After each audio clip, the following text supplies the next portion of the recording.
and that we've been given this gift of this planet. Put your hand up against the sky in the dark and consider what it is to be human on this small space and to be so small. And I'm a speck. But I hope to be a contributing speck. Humans are just one of the many billions of life forms that have been lucky enough to call this planet home. But sooner or later, that luck will run out. In fact, over 99% of the species that have ever existed on Earth are now extinct. Every one of these billions of species had one thing in common. They couldn't see it coming, until now. I'm worried about the next asteroid. These are the things that can render us extinct. A gamma ray burst is as massive as an explosion can be. From the most powerful forces in the universe to creatures so tiny, they are invisible to the naked eye. Pandemic flu could just be extraordinarily devastating to our society. But for all the fury nature wields, it turns out we are our own worst enemy. Biggest threat that we face as a race probably is ourselves. I think a third world war. Atomic bombs or global warming. Terrorism or biological warfare. A countdown. Some of the world's top scientists guide us through 7 of the deadliest threats to humanity. The planet is changing before our eyes.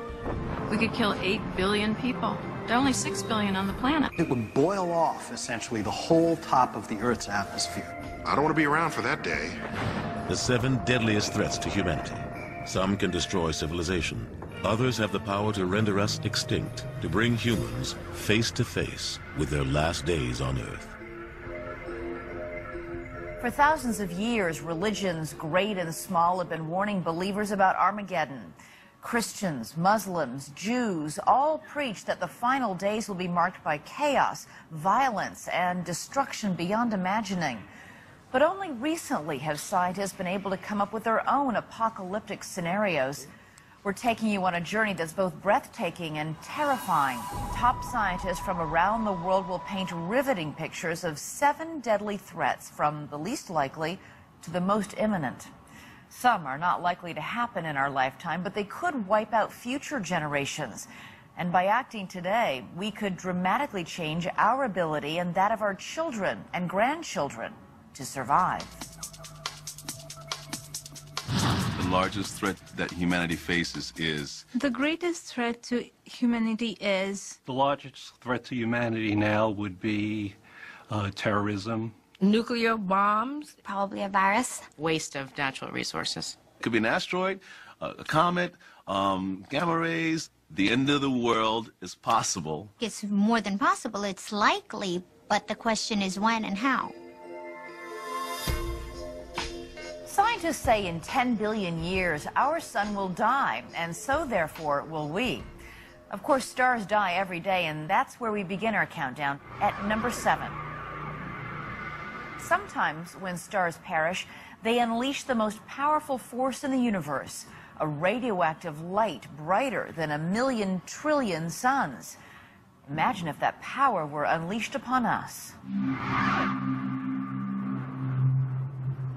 Not enough people take pause and reflect on our true place in the cosmos.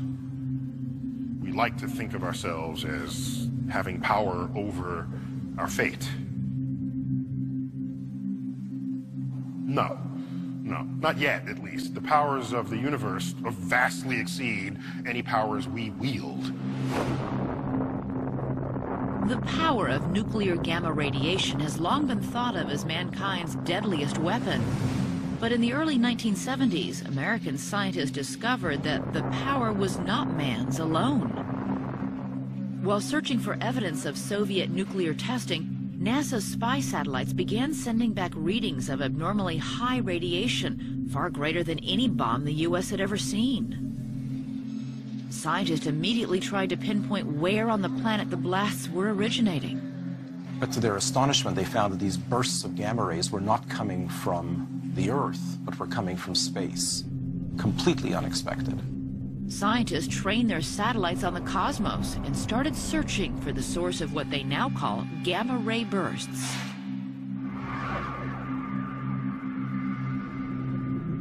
Gamma ray bursts are fascinating, cosmic enigmas. They are the most energetic things we have ever seen or measured. These are the biggest explosions the universe has seen since the Big Bang itself. It's as massive, essentially, as an explosion can be. Gamma ray bursts occur in a few milliseconds to several hundreds of seconds, and during that time, the energy they put out is actually more energy than the whole universe in the same period of time. A gamma ray burst is the final collapse of a star. Every piece of the star is simply falling toward the center all at once. It gets incredibly dense, it gets incredibly hot, all sorts of nuclear reactions start to happen, radiation starts spewing out all over the place. It's just a maelstrom. We see about one a day, going off in some galaxy somewhere in the cosmos.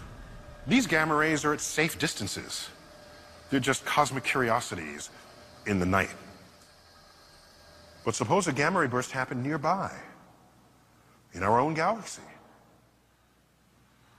I don't want to be around for that day.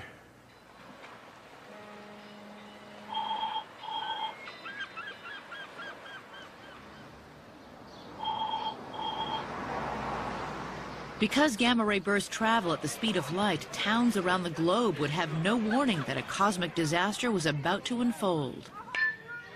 If a gamma ray burst bursts, it'll be the brightest thing in the night or day sky. It won't be one sun in the sky, you'll see two suns. You'll know something bad is happening. Although the closest star to the Earth that could explode is 8,000 light years away, even at that distance, a burst headed toward Earth would be catastrophic. What it would do is it would boil off, essentially, the whole top of the Earth's atmosphere. And the consequences of that are very drastic. First thing they'll do is take out our ozone layer. Completely take out all the ozone. Once you do that, by the way, the ozone is our defenses against high-energy radiation. So if that shield gets knocked out, we are bare. Without the protection of the ozone layer, everyone around you, even those hiding in their basements, would begin to get what looked like a bad sunburn from the gamma radiation as it penetrated into the Earth's crust. This is light, has enough energy to completely decompose the molecules that are the stuff of life. Temperatures would rise dramatically. People outside would be burnt by the ultraviolet radiation. Without an ozone layer, anything with eyes would eventually be blinded. We're talking about the end of all life as we know it.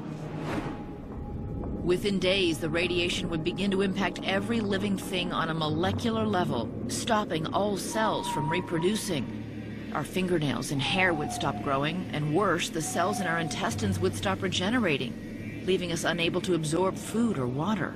Most of the living things on the planet, plants and animals alike, would not survive that kind of radiation.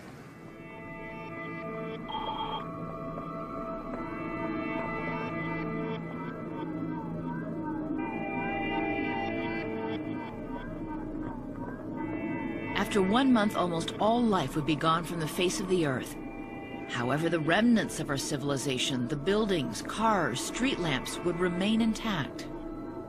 If any life survives a nearby explosion of a gamma ray burst, it would be the microbes that live deep under Earth's surface.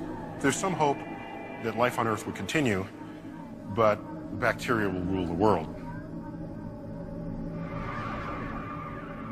He's been called the most brilliant mind in physics since Albert Einstein. Who better to help guide us on our journey than Stephen Hawking, who has devoted his life to discovering the secrets of the universe. Professor Hawking suffers from Lou Gehrig's disease. He cannot speak. The only way he can communicate is by blinking his eyes, and that takes a while, so we sent him our questions last week, and we can hear his answers now with the help of a computer-generated voice. Professor Hawking, first of all, thank you so much for taking the time to answer these questions. It's really been interesting to get your feedback. The universe, as you know, is a vast and powerful place with forces we're only now beginning to understand. Some of them, like gamma ray bursts, though extremely unlikely, are still capable of destroying our entire planet as well as us. What do these phenomena tell us about humanity's place in the universe? Events like a nearby cosmic ray burst would be devastating to life on Earth, but they are so far, so the chance of them occurring in the near future is very low. The Earth is in much more danger from human action than from natural disasters. Now we move from the brilliant light of gamma ray bursts to the heart of darkness, the second deadly force created when a star dies. It's a cosmic vacuum cleaner sucking in anything that crosses its path. Could that be us? If you look at textbooks from 100 and 200 years ago, they describe the universe as being this peaceful, gentle place. We have come to learn that the universe has no shortage of ways it can kill us. One of the cosmos's deadliest threats is invisible, travels thousands of miles an hour, and devours everything in its path, a black hole. Voracious is one of the best terms to use in describing a black hole. Anything that comes within their gravitational grip will fall in and will be consumed and turned into more black hole. You shoot a nuclear weapon right into a black hole, and it wouldn't even notice. It would be smaller than a pinprick compared to the enormous gravitational pull of the black hole itself. Scientists first discovered black holes in the 1970s, and since then have found tens of thousands of them scattered across the universe. Like a gamma ray burst, they're the death throes of a massive star, but with very different results. Stars, as we come to know and love them, are these balls of gas that are neither shrinking nor expanding. They're in balance. Gravity wants to make them smaller, but the heat created by fusion in the core prevents that from happening. But what happens if the nuclear fuel runs out in the center? Then the star begins to cool. And when it cools, it no longer has the ability to sustain itself against the gravity. And the gravity wins and collapses the star. When a star that was millions of miles across compresses itself down to the size of a single atom, it creates a massive gravitational pull. The gravity is so strong that no matter your speed, if you try to ascend from this zone, its gravity will pull you right back in. Not only will you not escape, light can't escape. Its gravity is that strong. Initially, scientists thought we had nothing to fear because black holes were stationary. Then in the year 2000, all hell broke loose. At that point, we had conclusive evidence that there are wandering black holes, nomads, renegades, right next to us in our own backyard of the galaxy. But luckily, so far, none of them seem to be heading our way. It would be a bad day for the solar system if we got visited by a black hole. A contest between a black hole and the Earth, Earth would just lose. It's that simple. If a black hole did wander into our cosmic neighborhood, the first indication would be subtle changes in the night sky. The first thing you notice is that the orbits of the outer planets are a little disturbed by the existence of this black hole. Then they would become more disturbed and more disturbed. Let's imagine that it's coming in at, say, 20 or 30 or 40 kilometers per second, about the velocity with which stars move through the Milky Way. Then it's going to take a few decades to move across the solar system. So we'd have, 20, 30, maybe 100 years warning, something like that, that we had a serious problem.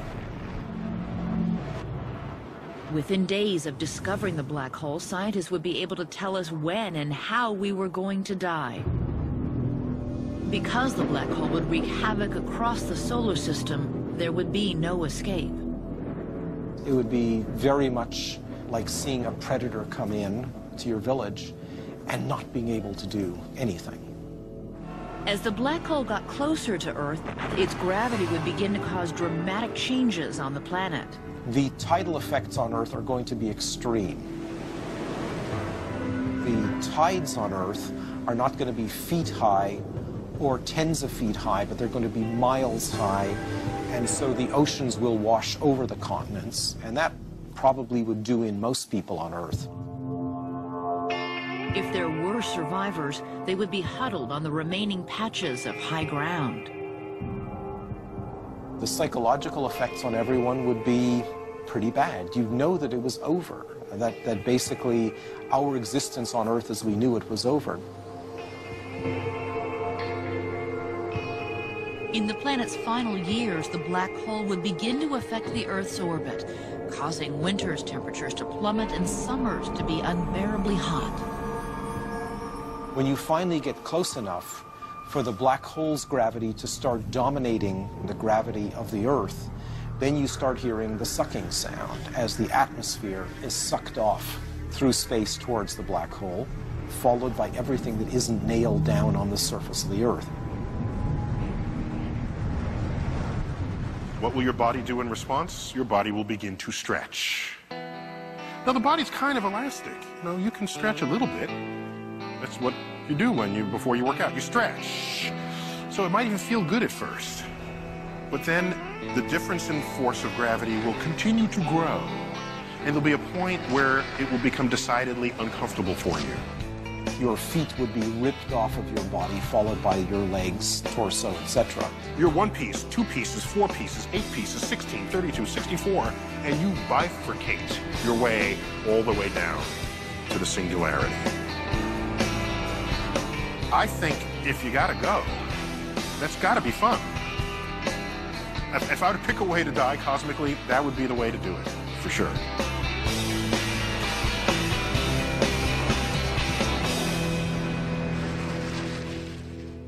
If I knew that the world was going to come to an end, I would travel all over the world. Swim in the ocean. Spend more time with the grandchildren. I'll probably cry a lot. Party like there's no tomorrow. I'd make a short list immediately of like all the things that I haven't done that I want to do. And I'd just start at the top and just cross them off one by one. I would go probably back to my country and take my family with me. I'd make sure that my family was with me. My whole family. I definitely want to see my family one more time. See my family? My family. My family. My family. My family. My family. When we continue, what could happen if you take a super-intelligent machine, let it make its own decisions, then connect it to the world's deadliest weapons? That's one of the major risks, that if we produce these godlike creatures, they may turn against us. We've given machines too much power, too much intelligence, and it's too late. Coming up, number 6 on our countdown.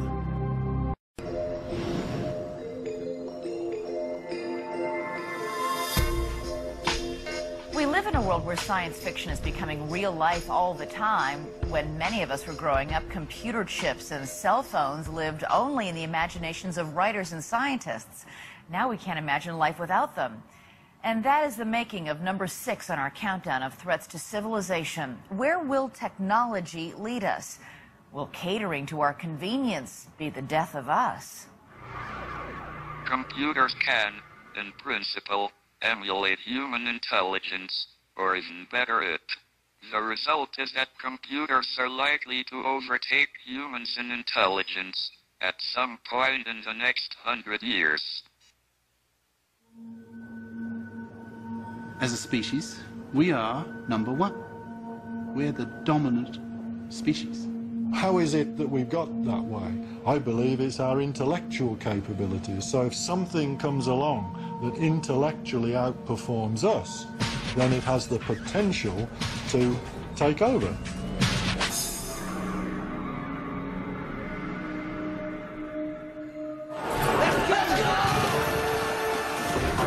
Man versus machine. It is a battle that's been a staple in popular culture for all of modern times. The idea sells a lot of movie tickets, but could machines really outsmart humans? To most, it sounds like a joke. My God! They've already mastered stairs! In a very real sense, they are stairmasters! But some of the top scientists in the field of artificial intelligence aren't laughing.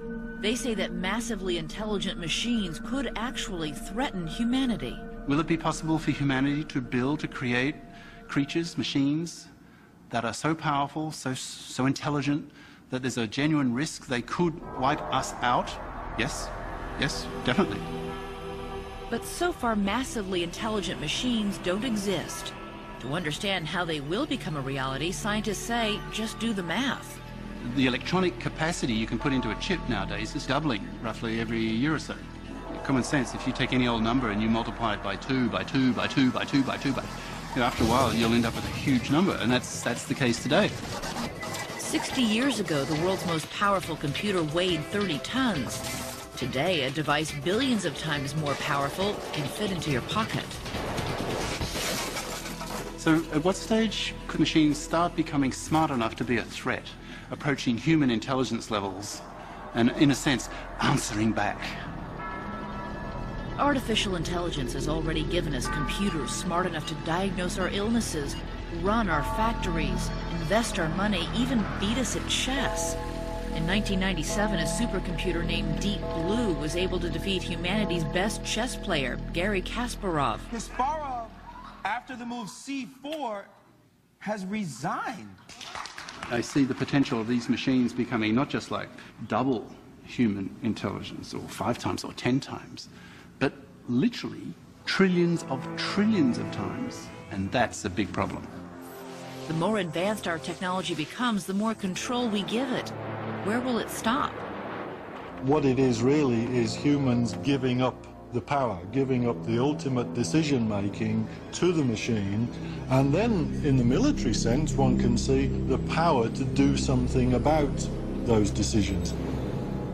The military has already developed a stable of unmanned vehicles still controlled by humans, but the eventual goal of the military is to create a technology which will give machines the power to make life or death decisions on their own. We're setting up machines to do things to humans, and not particularly pleasant things to humans in many cases.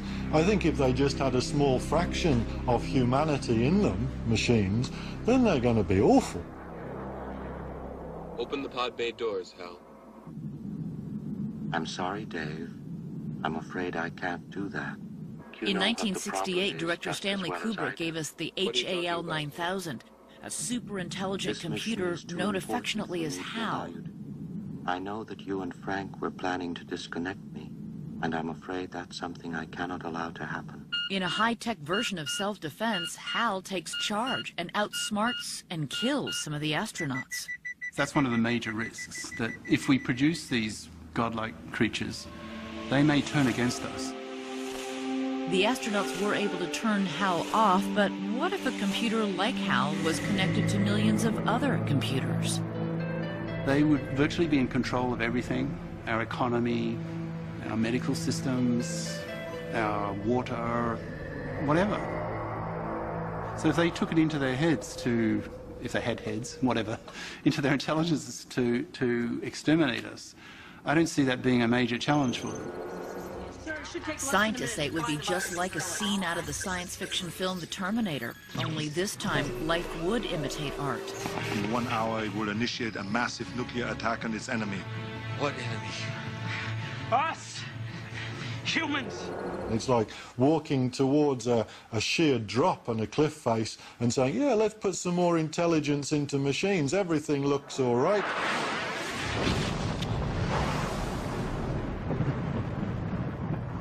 And in the end, we just fall off the cliff. We've given machines too much power, too much intelligence, and it's too late. Coming up, underneath Yellowstone National Park, there is a force that has the power to plunge the world into darkness. That's an event of I guess, what you'd call biblical proportions. There'd be men's hearts failing for fear. I think there'd be sheer panic. Global harvest failure, global famine. It would be every man for himself. Next, the number 5 threat on our countdown.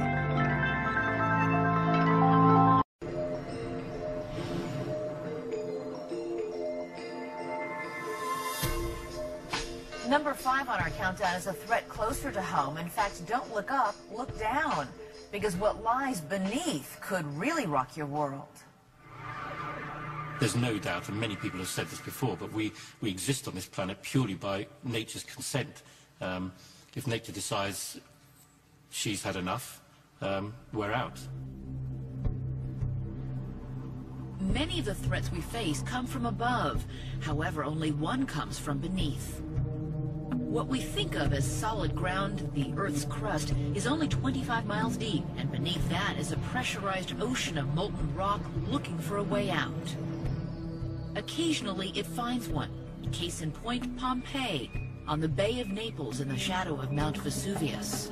What Vesuvius tells us and what Pompeii tells us is that the worst thing that you could conceive from an active volcano will ultimately happen. August 24th, 79 AD. It started with earthquakes. Hours later, there was a massive explosion. We use the word erupt in our everyday language to describe something that happens suddenly and unexpectedly.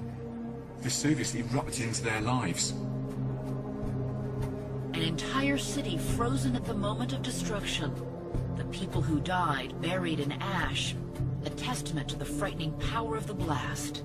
You've only got to look at the dead at the Herculaneum waterfront, where the skeletons, when they've been studied, you can see there are scorch marks on the inside of the skull, where the gas cloud came down. It was so hot that it set the brain on fire, and the gases then had to break out from the skull to be released. That's the power locally of something like that, and that's tiny compared to the most modest supervolcanic eruption.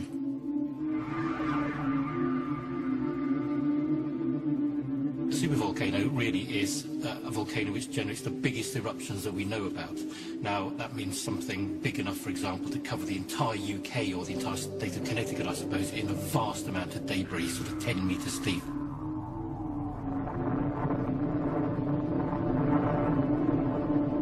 Mount St. Helens looked spectacular, looked devastating, killed around about 60 people, destroyed about 600 square kilometers or so of forest with this lateral blast, as we call it. The whole north side of the volcano came out. So it looked like a huge eruption. A super eruption is at least 1,000 times bigger than that. Unlike regular volcanoes, supervolcanoes are massive canyons called calderas, making them so big they're hard to find. Although scientists estimate there could be as many as 40 scattered around the globe, they don't know for sure. What they can tell us, if one erupts, it has the power to push humanity to the brink of extinction.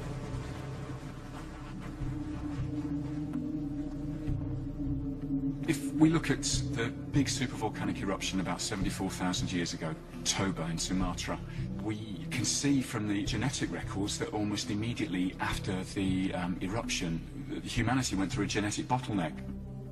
According to DNA and fossil records around the time Toba erupted, the human population dropped by at least 90%. Scientists theorize that this near extinction was caused when the ash from Toba blocked out the sun and killed almost all of the world's plant life. There are some human geneticists who say that the bottleneck is so narrow that there could have been 30 reproducing females left in the world.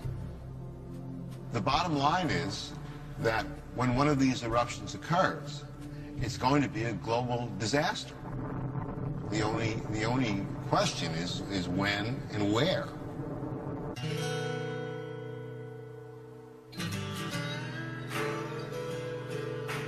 Rapid City, South Dakota, a peaceful town on the edge of the Great Plains. When authorities here think about catastrophes, they certainly don't think about volcanoes. As far as disasters go, we have large forest fires, blizzards, small amount of flooding on a small scale. Few here realize that just over 400 miles away under Yellowstone National Park in Wyoming, there's an underground lake of lava that has the potential to make Rapid City look like Pompeii. Yellowstone is a supervolcano. There's a giant magma chamber underneath Yellowstone. It's erupted in the past, and an eruption, we think, of Yellowstone is overdue. There's no reason why Yellowstone shouldn't experience another super eruption in my lifetime. Absolutely not. The chances in any 1 year are very, very small, but there is no reason why that can't happen. Yellowstone experiences a super eruption about once every 600,000 years. The last one was over 630,000 years ago, and when it went off, the prairie that today is Rapid City was buried under 8 feet of ash. A volcano that can carry that much ash and put 4, 6, 8 feet even of ash down upon us, I mean, that's an event of I guess what you'd call biblical proportions, and I don't know how you would prepare for something like that.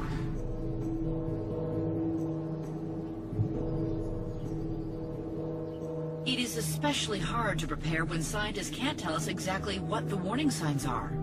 We haven't seen a supervolcanic eruption, so we're not sure about what we will see. But one of the things that we would expect would be increased earthquake activity, an increase in the small geyser eruptions that you get in Yellowstone. The increased seismic activity under Yellowstone would be caused by the massive lake of superheated liquid rock called magma, forcing its way toward the surface. When that would turn from warning signals to there's going to be an eruption is unclear. We may not, however, get much notice that the eruption's about to happen. The Bible does say that, in the last days there'd be an increase of earthquakes in many places. It sounds a little trite, but the Bible says when you see these things happen, look up, for your redemption draws nigh. We might only get a few minutes' notice that a series of eruptions were about to begin. If you can imagine the chamber, so these fingers of magma are going to reach the surface, and when they reach the surface, the eruption begins. One can imagine that rather than there being one spot around Yellowstone, you may get half a dozen of these, or a dozen or more, erupting around the caldera. And as these erupt, they're emptying the magma chamber, and as the magma chamber gets empty, the roof of it becomes vulnerable. There's nothing holding it up anymore, and then that collapses into the magma chamber, and then the magma chamber is open to the outside. Also, all of a sudden, all this pressure is released, and that's when the whole thing injects itself into the stratosphere. That's when it really goes.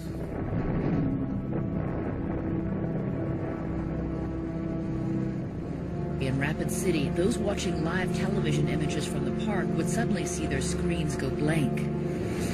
These eruptions are so big that you couldn't really see them because you couldn't be close enough to the volcano and watching it and survive.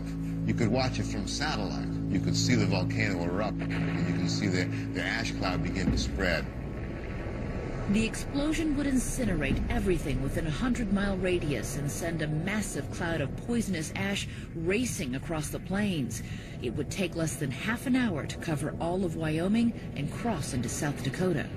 It is 5 hours to get across the state of South Dakota, so I'm not sure you could ever really outrun it. You would have to try to keep people inside. Now, you'd really just try to store up. Definitely there'd be panic. There'd be men's hearts failing for fear, for what's coming on the earth. For emergency personnel in Rapid City, there'd be only one thing they could do as they watched the cloud engulf their town. Say a prayer and hope for the best. You're not going anywhere, so unless you can walk fast. Once the cloud hit, evacuation would be impossible. The drifts of ash would be over 8 feet deep and heavier than snow. The ash would be so thick that it would clog all internal combustion engines, stranding rescuers. A scenario that puts us where we can't reach the people. I mean, that's the ultimate nightmare for somebody in my position. The answer I don't like giving is people are going to go without our assistance. Almost immediately, anyone outside would be suffocated by the cloud of toxic sulfuric ash. Unfortunately, if you breathe in enough of the ash, they will mix with the fluids in your lung and form a nice cement. So you're drowning in an acid bath of cement. This is really the sort of unpleasant thing to imagine, isn't it? People inside would discover that their houses provided little protection. If you're in any building which isn't very, very well constructed, then the amount of ash accumulating could cause the roofs to collapse, and you would die as a result of building collapse. Those who managed to survive would have nowhere to turn. Within a week, the ash would have immobilized the entire country. If the super eruption happens at Yellowstone, you're looking certainly at the United States beginning to fall apart. You have 2/3 of the country covered in ash. That ash is washed into the river systems. It turns to mud. It clogs the rivers. You have massive flooding right the way across the Midwest. Planes could not fly, trucks couldn't drive. There'd be no way to deliver food to the millions whose supplies were running out. I think it'd be sheer panic. I think you'd see looting like you would in big city riots. It would be every man for himself, to be honest. It would be dog eat dog. It would be what you would expect to find in a post-apocalyptic situation. Within weeks, temperatures would begin to plummet as the sulfuric gas created by the eruption spread all the way around the globe. Gradually, the skies would become more and more overcast worldwide. This veil of sulfur gas, which would spread out across the planet, would start to become very, very effective at cutting out solar radiation. Then you would start to see temperatures falling as this effect of solar radiation being blocked out really began to hit home. The entire planet would be plunged into an ice age that would last for years. It would be extremely difficult to grow crops, and we would face something like a global harvest failure, global famine. Within months, people across the globe would begin to die of starvation. You'd probably run out of supplies. Then you just try to make people comfortable, and you just have to be at peace. We can only do so much with what we have, so it'd be a sad story.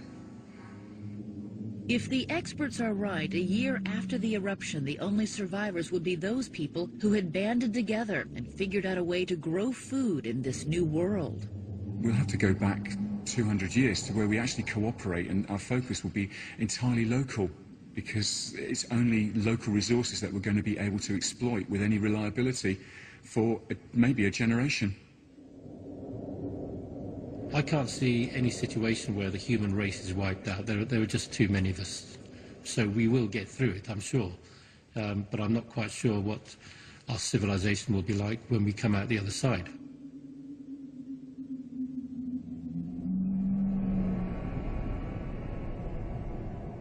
When we continue. The universe is violent. The universe can be catastrophic. All the conflicts around the world may all of a sudden stop because there's going to be an external threat. This asteroid, on Friday the 13th, April 2029, will come close enough to Earth to dip below our communication satellites. Next, number 4 on our countdown. Something really humbling. Consider this: 99.9% of the creatures that walked the earth before us are now extinct. Some were bigger and more powerful than we are, so why did they disappear?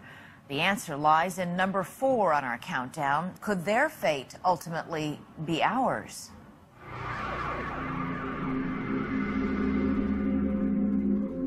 When I look up at night and I see a quiet sky, all I can think of is that it's a shooting gallery with wayward asteroids that have us in their sights.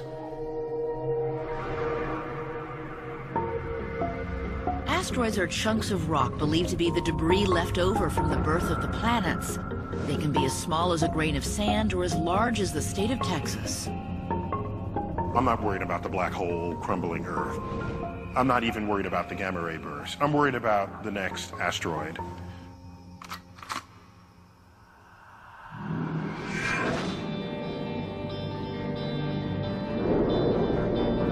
The average handgun fires a bullet at approximately 1,000 feet per second. The average asteroid travels more than 60 times faster. And when a large enough one of these cosmic cannonballs hits a planet, the effects are catastrophic. Look at the moon. Every night it comes out to remind us that on cosmic scales, the universe is violent. The universe can be catastrophic. There are tens of thousands of craters on the moon, and each was caused by an asteroid impact. Even more have collided with the Earth, but weather has softened the scars. We have a polite word for them. They're the near-Earth objects. But really, these are the things that can render us extinct. The last species to witness a giant asteroid collision didn't live to tell about it. 65 million years ago, there was a major asteroid strike just off the Yucatan Peninsula.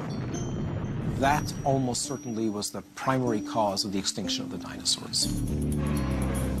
One of the few species that survived that impact were tiny scavenging rodents that live deep underground. With their main predator out of the picture, 65 million years later, those mammals evolved to take over the planet. It's this two-edged sword. The asteroid that took out the dinosaurs enabled mammals to form whole branches of the tree of life that led to us. So, do you love the asteroids or do you hate them? To keep us from going the way of the dinosaurs, a network of professional and amateur astronomers around the globe are combing the galaxy. They map and name every asteroid they find, and so far they've located more than 100,000. One was discovered recently, the end of 2004. Fine, it was a new asteroid. Who cares? Until you start plugging in the orbital parameters into your computer. You plug those in, and then you watch where it goes. You can project forward where you expect to find this thing in the future. You know what we found? This asteroid, on Friday the 13th, April 2029, will come close enough to Earth to dip below our communication satellites in orbit around Earth. This asteroid, called Apophis, will just miss us on this go-round. However, depending on how the Earth's gravity affects its orbit, we may not be so lucky when it returns 7 years later. Depending on exactly where it passes in 2029, there's a decent chance, small, but a very noticeable chance, 1 in a few thousand, that it will then strike the Earth in 2036, actually on April 13th again. If Apophis does hit the Earth in 2036, the effect would be devastating. It would create a tsunami hundreds of feet high that could race across the ocean at supersonic speeds. It's big enough to create the worst damage to life on Earth in recorded history. While the impact could wash away large parts of California, Apophis is not big enough to wipe us out completely. And luckily, odds are we'll dodge this bullet. But scientists say sooner or later, Earth will be in the sights of a much bigger asteroid, one big enough to wipe out civilization entirely. So what is humanity doing to address this deadly threat? The number of people worldwide who are working actively on this problem is enough to staff one shift at a McDonald's.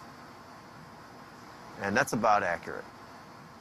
If we discovered tomorrow that a huge asteroid was hurtling toward Earth, the world's attention would turn toward NASA astronauts Ed Lu and Stan Love, who've developed what experts say is perhaps the best plan to save the planet. And here's something that we have a chance to not just control, but prevent. The asteroid will miss the planet, no damage done whatsoever, if we can do this properly. Regardless of what we see at the movies, the one thing we don't want to do is blow the thing up. All that would do is transform one big asteroid into thousands of smaller ones that could cause even more damage. Instead, these NASA astronauts say that with enough advance warning and a big enough ship, they could fly millions of miles into space, rendezvous with the asteroid, and use the ship's gravity to nudge it slightly off its deadly course. The tiny gravitational pull between the asteroid and the spacecraft will be enough to pull an asteroid onto a new orbit so that 10 years later the asteroid misses the Earth rather than hitting it. That's the theory anyway, but it's still just a theory. There is no spacecraft yet, not even a blueprint. If we can put their plan into action, perhaps it will save humanity. If they fail, scientists would know decades in advance the moment of impact, leaving each of us to live with the knowledge of the exact day our world was going to come to an end. There'd probably be a lot of people who were, sort of, well, let's party. We don't have much time left. There'd be other people that say, well, I'm going to spend my time praying.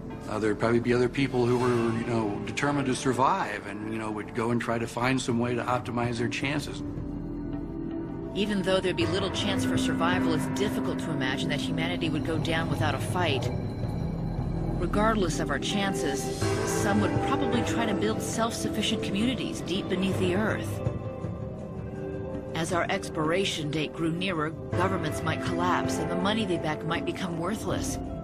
And society would have to discover a new set of rules. I think as we get closer, as that sand of time runs out of the hourglass, it'll be much harder to enforce the rules and to continue the behavior that we had up to that time. How would you behave if you knew the date of your death? Would you go to work, pay your bills, mow your lawn? As the final days approached, would our lives descend into chaos, or would we band together and look for something more? I think what's going to happen is if we see this asteroid coming, and we're in a situation where we're not really sure what to do, we're going to look for love. We're going to look for understanding. We're going to kind of hold on to what we have, and for those people that have no one, they're going to frantically search for the comfort that they can have as time slowly ends. Finally, one day, all of those left on the surface would wake up and know that it was the last day, then the last hour, and then the last minute. I like what they always show in Hollywood. As the asteroid comes, people hear it and they look up and they see this flaming ball moving. These objects are moving 10, 15 miles per second. That is hypersonic. You're not going to hear it, you're not going to see it. It takes it a few seconds from when it first hits the top of the Earth's atmosphere to when it actually touches down. During those few seconds, it glows, not red hot, not yellow hot, white hot, getting up into violet hot.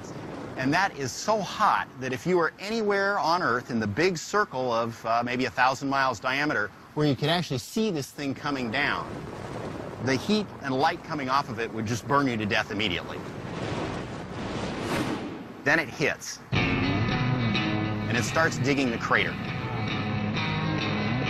It takes a long time for a big crater to form, maybe a minute, as the Earth, what you think of as solid rock, gets splashed out by this enormous impact. There would be massive tidal waves and earthquakes, but the worst part would be the gigantic mushroom cloud of debris that would reach all the way into space. An asteroid that size is large enough to thrust large quantities of Earth's crust into the atmosphere. Within as little as an hour, even people on the opposite side of the planet would begin to feel the effects of the impact. You'd look up at the sky, and you might see a few shooting stars. Even as daylight, you might see a few shooting stars. Quickly thereafter, you'd see like 10,000 shooting stars per every square centimeter. The entire sky, instead of just being little streaks of shooting stars, would flash up into a rosy red glow, which would look and feel like someone had shoved you into a self-cleaning oven being cleaned. The falling debris would burn up in the upper atmosphere, creating a layer of fire that would blanket the planet. 60 miles below the surface of the Earth would spontaneously ignite into a worldwide firestorm.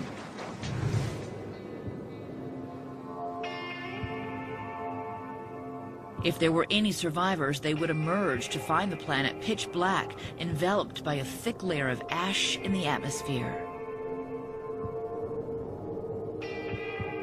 After several months, it started to become possible to see again. So you'd go outside and, you know, what you would see is an environment totally denuded of all vegetation and everything flammable. It looked like a very alien, desert-like environment. The sulfuric ash from the firestorm would drop the ocean's pH level to that of battery acid, turning most of the Earth into an uninhabitable wasteland. Finally, after several thousand years, the carbon dioxide returns to normal, the ocean's pH, as the acidity of the oceans has returned to normal, and now we have a planet that can again kind of support life. And while there are some creatures in existence today that may survive to see this new world, the most powerful, humans, would have likely vanished. This is what happened to the dinosaurs, and the consequence is that only the little insignificant shrew-like creatures, which were the ancestors of the mammals, survived at all. And we don't know which kinds of creatures crawling around amongst us are likely to survive the next such event, but it probably won't be us.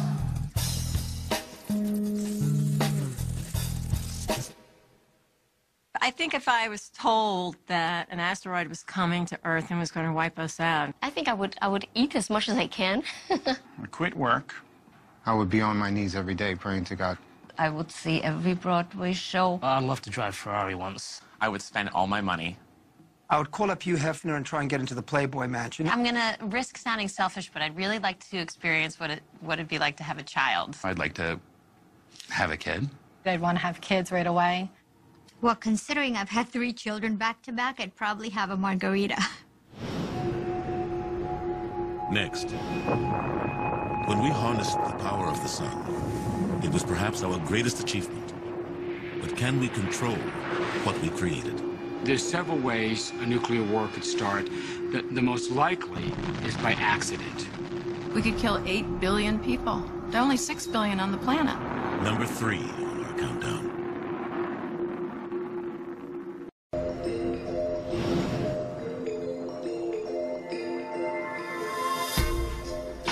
It is sobering to think that nature can turn on us at any time, but in fact, we are our own worst enemy. So now we turn to the final 3 on our countdown, the kinds of destruction we are wreaking upon ourselves. First, we grew up fearing that nuclear war between the superpowers would annihilate us all. Today, that threat is far from eliminated.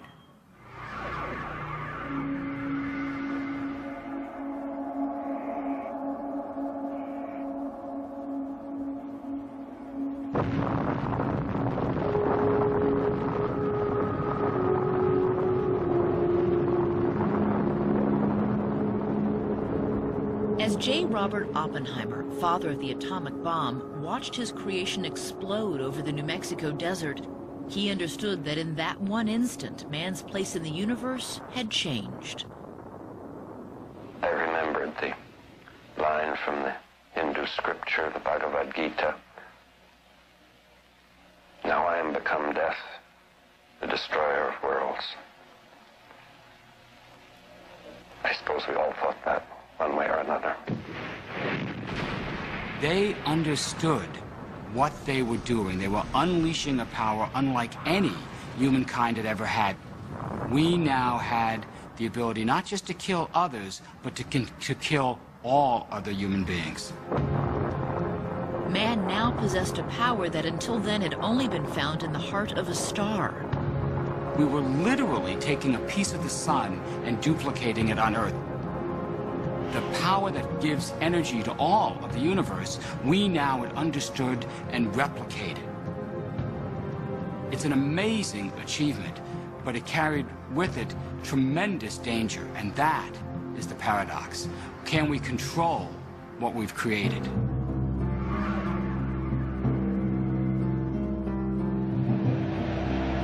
From the start, it was clear that we could not. In the 1950s, the Soviets and the United States built over 20,000 nuclear weapons. By the 1960s, the threat envisioned by Oppenheimer had become a reality. Every man, woman, and child lives under a nuclear sword of Damocles, hanging by the slenderest of threads, capable of being cut at any moment by accident or miscalculation. Today, it is the nuclear ambitions of terrorist groups and the intentions of India, Pakistan, Iran, and North Korea that seem to have the world's attention. Though experts say that nuclear proliferation is a huge danger, it is not, they say, the greatest threat to civilization. Those are not the countries that I would worry about. Those are not the systems I would worry about. They're not the weapons I would worry about.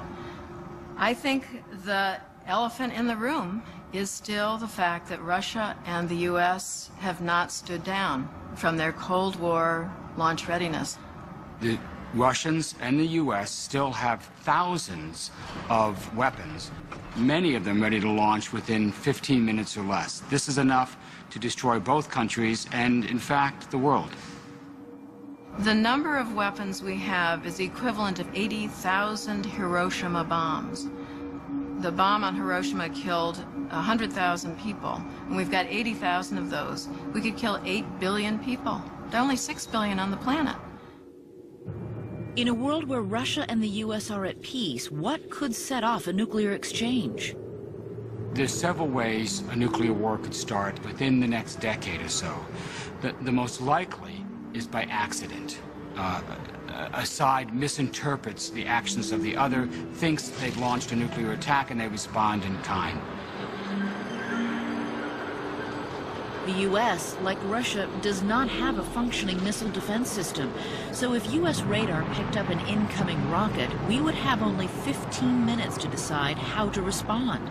The government has run simulations about what might happen under these circumstances.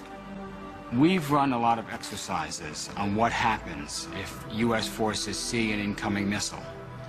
But we've never actually experienced that. In all likelihood, it would go as drilled. The incoming missile would be seen, the president would be notified, and would order a retaliatory strike. Then, all hell could break loose. But once they see our missiles going over to strike them, they're likely to send theirs over towards us. Experts say an exchange of just 20 missiles has the potential to transform the planet.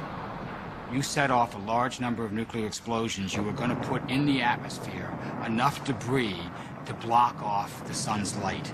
This would last for years. Only 100 megatons is enough to set off a conflagration, firestorms, soot going into the atmosphere. That would destroy civilization and perhaps humanity as we know it. This so-called nuclear winter would feel very much like the aftermath of a supravolcanic eruption or a massive asteroid impact. There is, of course, a crucial difference. This apocalypse is of our own making. We still hold on our hands, inches away from pushing the button, the power to destroy the entire planet. It's there, it's real, it could happen. That nuclear sword of Damocles that Kennedy spoke so eloquently about still hangs over our head. There is a possibility that the human race could go extinct, but it is not inevitable. Even after the end of the Cold War, there are still enough nuclear weapons stockpiled to kill us all, several times over. Up to now, aggression has been an attribute with definite survival advantages. Now, however, it may destroy us all, by nuclear or biological war, if we cannot control our instinct by our reason. I think the human race could go extinct. I don't think so. I'd like to think not. It's definitely a possibility. I believe that that's not going to happen. The world is just like everything else. It will come to an end. The Romans destroyed themselves. The Greeks destroyed themselves. We're sons of that dynasty. If people die and then all of humanity's gone, what's going to happen? The Old Testament in the Bible says that when God wanted to show the Egyptians who was boss, he visited 10 plagues upon the land. Awful things like locusts, pestilence, and swarms of frogs and flies. As horrific as those sound, they're nothing next to number 2 in our countdown, the modern-day plagues that may destroy us. And they're not sent from above. Few people realize that all around us are invisible creatures, ancient species that have the potential to bring our civilization to its knees. What we've not tamed and never will be able to tame and ought not even try to tame is the microscopic world of the microbes. Most are harmless, but some can kill us in hours. And now with modern technology, mankind has the power to make them deadlier than ever. You know it's just a matter of time until you have an enormous disaster, whether it's man-made or Mother Nature.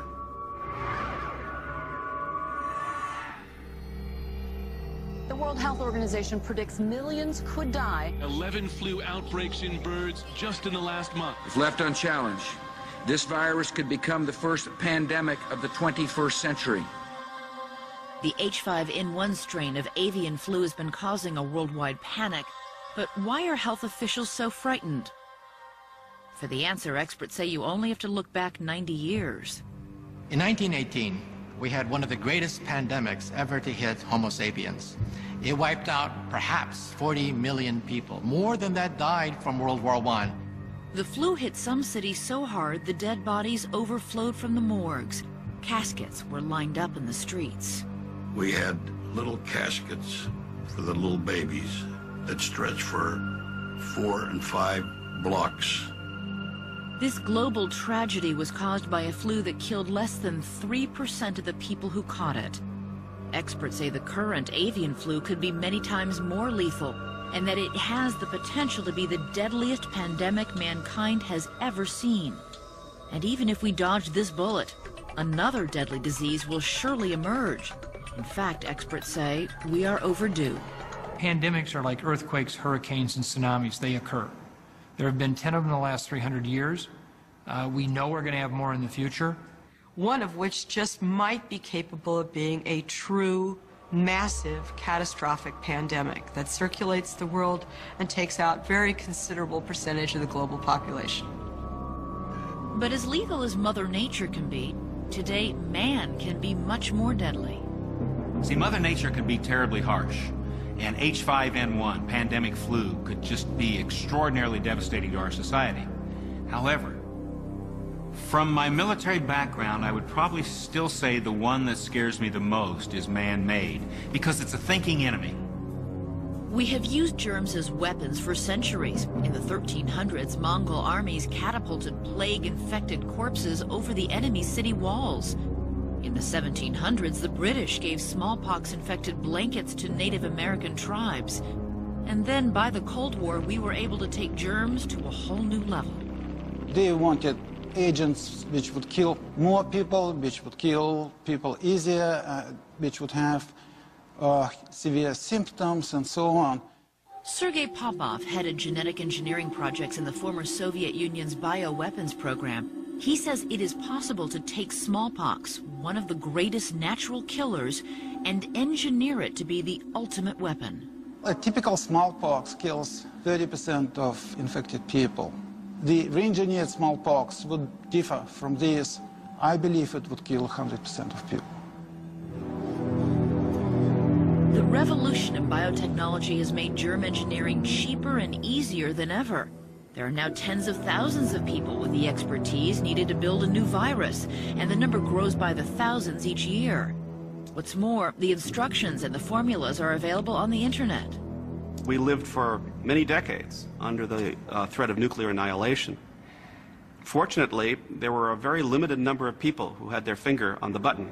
The question then becomes, what happens when you give that button to everyone on the planet? I think it's probably fair to say that the button will get pressed. You might ask, who would want to do such a thing? But history teaches us there are always a few people who, if they had the ability, might want to try. Some people have said, thank God Ted Kaczynski was a mathematician and not a biologist. In most situations, it's not about money, it's not about revenge, but it's about belief. What would happen if someone took a deadly disease like Ebola, made it as contagious as the common cold, and then released it? Somewhere out there in a secret lab, a highly trained individual bent on destruction could be plotting mass murder on a global scale. Let's say you're a very sophisticated genetic engineer who, for whatever reason, thinks that it's morally justifiable, or that even that there's a mandate for you to create a superbug, and you decide you want something that has the hemorrhagic capacity of Ebola to make people bleed out, is as infectious to human beings as a common cold, and you set out with that as your mission, and you create such an organism. If a contagious germ like this could be made, then how would you spread it? No crop dusters or tainted food would be needed. It could start with just one infected person and be set loose, simply with a sneeze. The best way to move a disease is probably an infected person incubating something. You don't have to worry about breaking the vial. They would select places where a lot of people move through. Subway systems, airports. Whether it was a deadly flu or a man-made killer germ, once it gets out in today's world, it would be practically impossible to stop. The infection would start in a single place, one village, one town, or one city. We will pick that up probably in the first days. There are some who believe we can stop it there by moving certain drugs in. We have this incubation period for pathogens that can go from 3 days to 3 weeks before you have symptoms. Much of your society is going to be infected before you ever know it.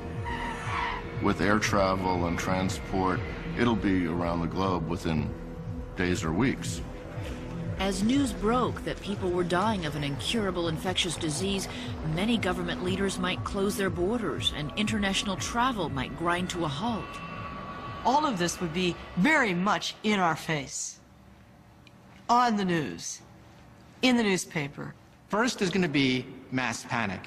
People getting on the telephones, calling people to find out if there's anyone selling any kind of pill, any kind of gas mask. And with no way to stop the spread of infection, it would be in our backyard in days. Now imagine it's Kansas City, and you're comfortably in your home in Chicago, watching it on TV and thinking, it's coming. It's going to be here in Chicago. If you knew an incurable deadly disease was spreading in your neighborhood, how would you survive? Would you go to the supermarket for food, ride the subway, or take the bus? How would you react if a person near you began to cough? You're going to be constantly bombarded with the thought, I might die, I might get infected, and that person that just passed me might be the one. The gut-wrenching challenge of holding a child in your arms who's dying of something for which there is no help would be overwhelmingly difficult. Hospitals would be overrun with the dying and the dead, and hopes would surely turn to scientists who would be racing to find a cure. Right now, it can take 6 months to make a vaccine, if one can be made at all. By then, billions could already be dead. We might get the solution eventually, but not fast enough. Yet whether it's a lethal new influenza or a man-made synthetic disease, modern medicine will still be our best hope for survival. The biotechnical revolution is without question a dual-edged sword. We're going to see enormous advances in biotechnology in the next decade. The unfortunate side is, to virtually all of that biotechnology, there's a dark side. Most of the threats we face come from the progress we have made in science and technology. The number is likely to increase in the future with the development of new technologies and new ways things can go wrong. Although the chance of a disaster to planet Earth in a given year may be quite low, it adds up over time and becomes a near certainty in the next 1,000 or 10,000 years. Coming up, the #1 threat to life on Earth. Cosmic calamities, terrestrial terrors, and microscopic menaces. Now it's time to face the #1 threat, and it's not the stuff of science fiction. It's happening as we speak. There's widespread scientific agreement that this is the most immediate threat to life as we know it. Meet the enemy.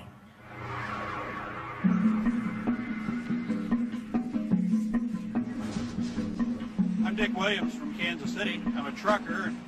I've noticed in my driving now that I'm seeing armadillos in places where I've never seen them before, much farther north than I've ever seen them in the past. Why the armadillos are moving north? I don't actually know the answer to that.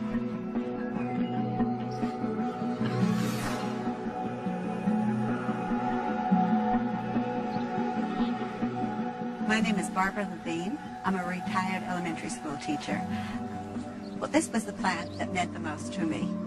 This Japanese anemone was always very important to me because I knew that as soon as that bloomed, it was time to pack up and get ready to start teaching again. And now here it is, the middle of July, and it's blooming. I don't understand it. I know that something is not quite right. Around the country, people are noticing subtle changes in their backyards, slight variances in the natural world that have climate experts concerned. We see springtime coming 2 weeks earlier. We see less snow in the mountains. We see heavier rainfall. We already see 8 inches of sea level rise. The planet is changing before our eyes, and it's going to have big practical sociological impacts, which we don't understand yet, but we can see that they're going to be big. Some of the environmental trends that are disturbing scientists are hard to notice, but others are far less subtle. The average number of Category 4 and 5 hurricanes that we see each year globally has nearly doubled in the last 30 years. We're seeing more forest fires. We're seeing Greenland melting faster than we thought, West Antarctic melting faster than we thought. That's all bad news, and it is all happening at once. Add it all up, and scientists agree that what we are seeing is the beginning of a planetary climate shift that has potentially dire consequences for life on Earth. Global warming is a misnomer. Climate change now is used because it's not just the rise in temperatures, it's everything else around it. The more powerful windstorms, extreme precipitation events, more flooding, sea level rise, everything else. It's not just warming, it's this whole portfolio of hazardous phenomena that we're going to have to face. Every top accredited scientific institution, from the EPA to the Intergovernmental Panel on Climate Change to the National Academies of Science and even the Pentagon, agree on three things.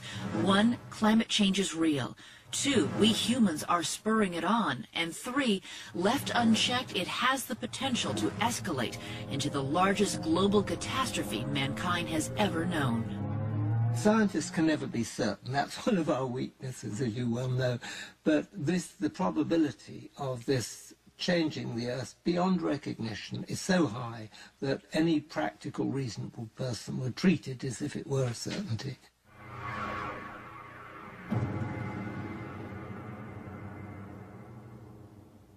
I think this threat of human-induced global warming is largely manufactured. I don't think it is real. Does global warming exist, or is this just a liberal scare tactic? There's no scientific consensus about what causes global warming or how it will affect our lives. I find it extraordinary that anybody can regard global warming as climate change as a debate. Clearly it isn't a debate. There's no credible debate about whether it's warming and about whether it's because of human activity. That's very clear. You have the entire climate science community pretty much on one side, and on the other side you have what must now be half a dozen mavericks who are pretending it's not happening. It's a hoax. A total hoax. Total hoax. It's an outrageous lie. Every time you address the Holocaust, you don't bring somebody in that says it didn't happen. And we're at that stage now. We have Holocaust deniers, we have climate change deniers. And to be honest, I don't think there's a great deal of difference. Is there any doubt among scientists that global warming is occurring, that it's dangerous, and that humans are causing it to happen? No, the debate is over. Since losing his bid for the White House, former Vice President Al Gore has been spending most of his time on this issue, in the press, on the page, and even in your local theater. I am Al Gore. I used to be the next president of the United States of America. Gore says this isn't the first time we've seen the interests of big business come into conflict with such a widespread scientific consensus. The illusion of a debate has been purchased with millions of dollars a year spent by a few of the largest and least responsible polluters who want to fool and confuse the American people. Do you believe nicotine is not addictive? I believe nicotine is not addictive. I believe that nicotine is not addictive. I believe that nicotine is not addictive. It's exactly the same thing that the tobacco companies did after the Surgeon General's report provided an end to the debate over smoking in health, and yet for decades they were able to purchase these quasi-scientists who would say things for money. Well, can you say that you don't believe, or there is no conclusive proof that cigarettes are harmful? I would say that. Today, everyone knows that cigarettes are highly addictive and can cause cancer, but many believe the cause of global warming has been obscured by a disinformation campaign waged by some of the big coal and oil companies. However, it is no secret among scientists what is responsible: a gas in our atmosphere known as carbon dioxide. But what's so bad about CO2?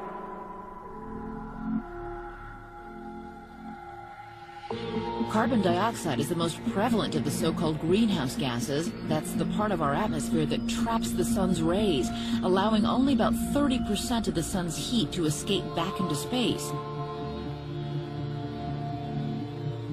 Without our natural cozy blanket of CO2, most of the sun's heat would escape, and our planet would literally freeze over.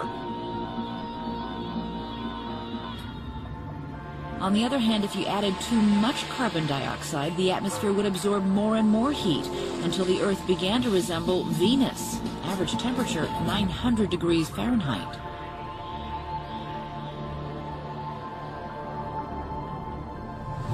By analyzing ancient Arctic ice samples, scientists have been able to track both the temperatures and the CO2 levels going back thousands of years. This data shows periods of natural warming and cooling, but one trend is indisputable. Whenever the carbon level rises, the temperature rises as well. Fast forward a few 100,000 years to 1900, when in the middle of one of those natural warm periods, something changed. Mankind suddenly started producing massive amounts of CO2. Today, as your program airs, we in human civilization will put up into the atmosphere of the Earth more than 70 million tons of carbon dioxide or global warming pollution. In one day? In one day. Every single day. As it has for millions of years, the planet's temperature is following the carbon dioxide level, but this time into uncharted territory. If we look back over the last 20 years or so, 15 or thereabouts of the hottest years on record have been over that period. Virtually every year now is hotter than the previous year. In the nation's capital, 100 degrees with humidity feels like 113. Temperatures have hit dangerous levels from St. Louis to Memphis and from Raleigh to New York. The first half of 2006 was the hottest ever recorded, and scientists agree that because of the CO2 already in the air, it will get hotter for at least another several decades. While that's very bad for us, it will be devastating for creatures like the penguin and the polar bear, whose habitat is literally melting away beneath their feet. We're wiping out, because of our polluting activities, vast numbers of species, even before they've been discovered. I mean, things like species like the polar bear have had it. There's no chance. I cannot see how they can survive. We could have as much as 50% or more of the animals and plants on the planet go extinct if we go down the path of business as usual. New data shows that the Greenland and West Antarctic ice sheet are melting faster than anyone expected. Each holds over 600 quadrillion gallons of water and has the potential to cause a dramatic rise in sea level. A year ago, it was thought that it would take 1,000, maybe up to 3,000 years for the Greenland ice sheet to melt. But research undertaken and published in just the last 12 months shows that the rate of melting, the rate of movement of the glaciers is accelerating so much that it could melt within a couple of centuries. And some scientists believe that if we do not act immediately, it could be much sooner. It could be 100 years from now, or it could... There's threat posed to humanity now. And in the immediate future, when I say immediate, I mean the next 50 years, 100 years, is global warming. Global warming. Global warming. Global warming. Changing weather. One week is really cold, the other week is really warm. Floods in places where they haven't experienced floods. 94 degrees in March. I mean, what more do we need to see before we actually start thinking about it in more concrete terms? What has to happen before people say, hey, it's happening now, we better do something? We're supposed to be good stewards of what we've got, and I don't think we have been. There's no stopping what we're doing to the planet. The human race might blow it. Humanity might not act in time. And we'll have to say we did it to ourselves. In the winter of 2005, scientists made a frightening discovery. Increasing global temperatures were causing the Greenland ice sheet to melt at an alarming rate. With the help of satellite sensors, scientists saw that the glaciers had softened to the point that they risked a sudden collapse. If that happens, it would cause a catastrophic rise in sea level. If we continue on business as usual, it will be this century, and very possibly before the middle of the century. You mentioned the sea level would rise 20 feet alone if Greenland melted. How does that affect the world? Well, that kind of an increase would inundate most of South Florida, most of South Louisiana, parts of Manhattan. In the low countries of Europe, like the Netherlands and Belgium, they would be almost completely covered. China, 250 million people would be underwater. Almost the entire nation of Bangladesh.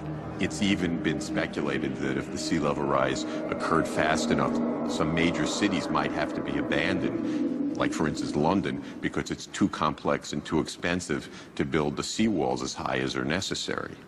Are you going to build a wall 25 meters high around Florida? I don't think so. You're talking about hundreds of millions of refugees. I mean, that's huge. I mean, I think it's impossible to imagine a strain It is. on the system quite that big. It really is. We have seen what happened when 100,000 people were displaced from New Orleans and the Gulf Coast communities. And it's difficult to imagine a couple of 100 million.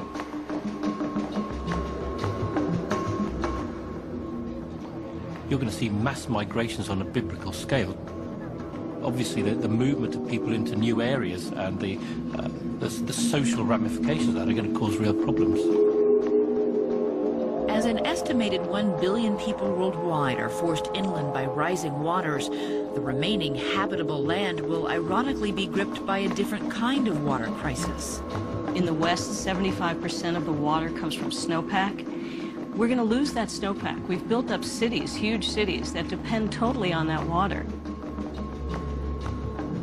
With the planet's fresh water in short supply, it would become increasingly difficult to grow crops, setting off a worldwide food shortage, igniting a new set of crises. The United Nations identifies something like 150 flashpoints where wars may be fought over water. War, famine, and drought, coupled with an unstable climate system, could push the death toll into the billions. This is a level of disaster that the world has never seen.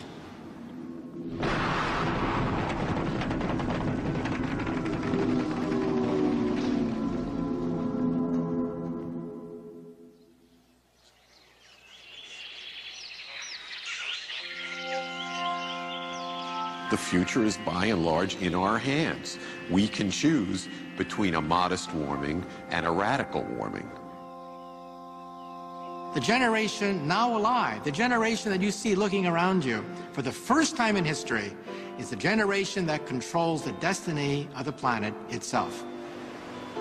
And unless we are careful, our children and grandchildren may say to us that we ruined everything. I think the greatest tragedy in the universe would be to realize that we have enough intellect and enough technology to save ourselves from a killer asteroid, but not enough intellect to save us from ourselves. If we're smart enough to go to the moon, if we're smart enough to build the internet, we really ought to be smart enough to stop global warming. Reducing carbon dioxide output is not rocket science. The technology needed for cleaner engines, efficient power, and sustainable development exists on the shelf today. We're driving cars that get 20 miles to the gallon. They could be getting 80. That could save 3/4 of the oil we use in our cars. So there's so much that we can do. That's really simple. In order to get the Earth's climate back on track, each of us individually and as a nation will need to learn how to meet our food, transportation, and electricity needs without filling the air with CO2. While cities like Portland, Oregon have made great strides in reducing emissions, and various states have introduced legislation to help reduce CO2, the problem has yet to be addressed on a national scale. The public is not stupid. You know, they're willing to do things, but they need to know what has to be done. So we've got to level with the public, and we're not doing that. It's not a partisan issue.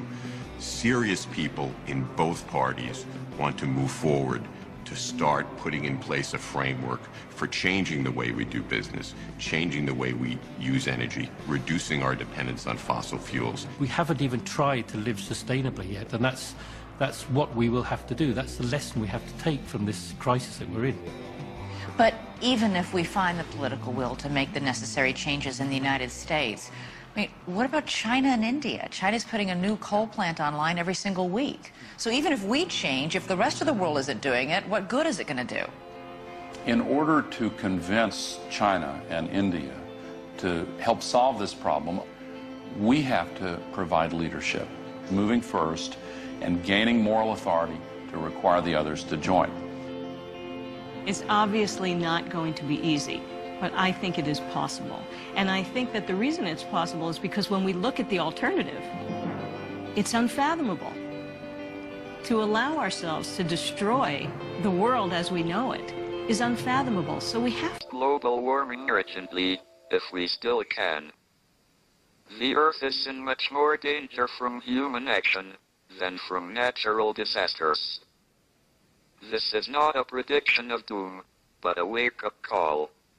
We have to recognize the dangers and control them. I am an optimist, and I believe we can.